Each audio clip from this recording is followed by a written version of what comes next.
O Concello da Pobra está obrigado ao pago dunha indemnización duns 53.000 euros ao ex-aparellador municipal Manuel Sabín por despido improcedente. A sentenza ditada polo Tribunal Superior de Xustiza de Galicia indica ademais que o Concello deberá facer fronte tamén ás costas do proceso e o pago da Seguridade Social do ex-traballador municipal, que estivo desempeñando as súas funcións dende o ano 1999 ata abril de 2016, momento no que foi despedido polo actual goberno de Nos Pobra.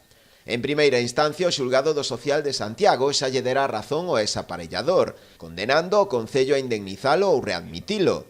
Non se deron ningunha destas dúas opcións e Manuel Sabín recorreu ao Tribunal Superior, que agora volve a darlle a razón. Da nova tamén se fixo eco o Partido Popular. O seu portavoz, Manuel Durán, criticou as formas do equipo de goberno neste proceso, o que agora, co pago da indemnización, deberán facer fronte os veciños. Una actuación por parte del Concello y del alcalde de Pobra de Caramia que lo que supone es un gasto para las arcas municipales entre la indemnización que tienen que pagarle a don Manuel Sabín, las costas judiciales de su defensa y las posibles repercusiones o indemnizaciones y cotizaciones a la Seguridad Social que están impagadas, en torno a 90.000 euros. 90.000 euros que van a salir del bolsillo de todos los puebrenses por una decisión equivocada y totalmente arbitraria por parte del ayuntamiento.